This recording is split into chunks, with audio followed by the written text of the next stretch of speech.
Welcome to NS TV. నేను రాజీవ్. ముందుగా headlines చూద్దాం. కరీంనగర్ ధర్మ టీచర్స్ యూనిటీ డిటియు బలపరిచిన ఎమ్మెల్సీ అభ్యర్థి డిటియు తరపున బరిలో ఉన్న రాజేశుడు సార్ గారు మన అందరి మద్దతుతో కరీంనగర్లో నామినేషన్ పత్రాలను సమర్పించారు. అనంతరం ప్రెస్ క్లబ్ విలేకరుల సమావేశంలో మొదటి ప్రాధాన్యత ఓటు వేసి గెలిపించాలని కోరారు.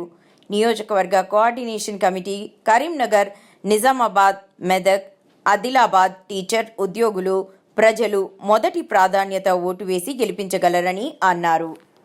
శ్రీ కృష్ణపల్లి రాజేశుడు, అదేవిధంగా కరీంనగర్, మెదక్, ఆదిలాబాద్, నిజామాబాద్ టీచర్స్ ఎమ్మెల్సీ బరిలో నేను మా ధర్మ టీచర్ యూనిట్ నన్ను బలపరచడం జరిగింది. అదేవిధంగా నేను ఇప్పటి వరకు దాదాపు మనకు స్వతంత్రం వచ్చి నుంచి 70 సంవత్సరాల నుంచి అగ్రవర్ణ వాళ్ళని మనము ఇప్పటిదాకా ఎన్నుకోవడం జరుగుతుంది. కాబట్టి ధర్మ టీచర్ ఇప్పటిదాకా నేను అంటే అందరికి ఓట్లు వేసినాం మేము ఇప్పటి వరకు మనమంతా. కాబట్టి ఇక ముందు వాళ్ళకి ఓట్లు వేసినాం. కాబట్టి ఇప్పుడైనా మా ధర్మ టీచర్స్ యూనియన్ ఐక్యతకు అందరూ సహకరిస్తూ మాకు ఓటు వేయగలరని, అదేవిధంగా మా టీచర్స్ యొక్క ఎస్సీ కానీ, ఎస్టీ కానీ, బీసీ కానీ, అగ్రవర్ణ పేదలు కానీ వాళ్ళందరి యొక్క సమస్యలన్నింటినీ నేను పరిష్కరిస్తాను, కృషి చేస్తాను. అదేవిధంగా మళ్ళా సిపిఎస్, ఓపీఎస్ను పునరుద్ధరిస్తాను, సిపిఎస్ను రద్దు చేసి. అదేవిధంగా ఇప్పుడు సెంట్రల్ గవర్నమెంట్ మళ్ళొక స్కీమ్ తీసుకొచ్చింది యూపీఎస్ అని, దాన్ని కూడా వ్యతిరేకిస్తున్నాం మా ధర్మ టీచర్ యూనియన్ నుంచి. అదేవిధంగా నన్ను ప్రథమ ప్రాధాన్యత ఓటు వేసి నన్ను గెలిపించగలరని ఓటర్ మహాశయులందరికీ, మా ఉపాధ్యాయ మిత్రులందరికీ పేరు పేరున నమస్కారం.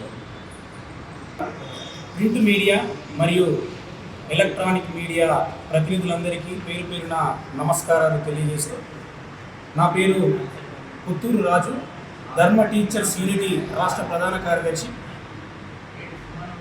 ఈ ఎమ్మెల్సీ ఎన్నికల బరిలో మెదక్, నిజామాబాద్, అలాగే కరీంనగర్, ఆదిలాబాద్ టీచర్ ఎమ్మెల్సీ నియోజకవర్గానికి ధర్మ టీచర్స్ యూనిటీ తరపున శ్రీ కృష్ణపల్లి రాజేశుడు గారిని బలపరిచి ఈరోజు యూనియన్ తరపున వారిని నామినేషన్ వేయించడం జరిగింది.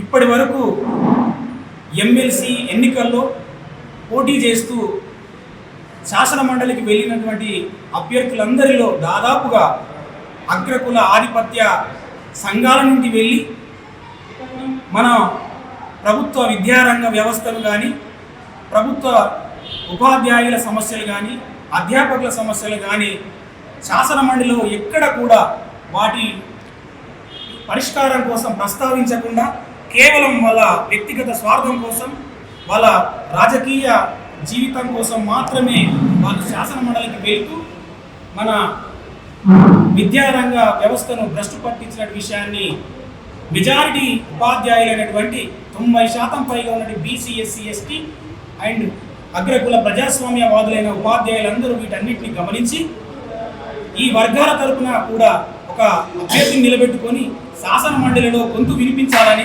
అలాగే సమస్యలన్నిటికీ పరిష్కారం చూపాలని మొట్టమొదటిసారిగా శాసన మండలి ఎన్నికల్లో పోటీలో నిలబడడం జరిగింది. కాబట్టి ఉపాధ్యాయ మిత్రులందరినీ, అలాగే అధ్యాపకుల బృందాన్ని అందరినీ కూడా విజ్ఞప్తి చేస్తూ మీ యొక్క మొదటి ప్రాధాన్యత ఓటుని శ్రీ కృష్ణపల్లి రాజేశుడు గారికి వేసి వారిని శాసన మండలికి పంపించాల్సిన అవసరము, బాధ్యత ఉందని గుర్తు చేస్తూ ఈ అవకాశాన్ని ప్రతి ఒక్క ఉపాధ్యాయుడు వినియోగించుకోవాలని విజ్ఞప్తి చేస్తున్నాం. అందరికీ నమస్కారం. Thank you.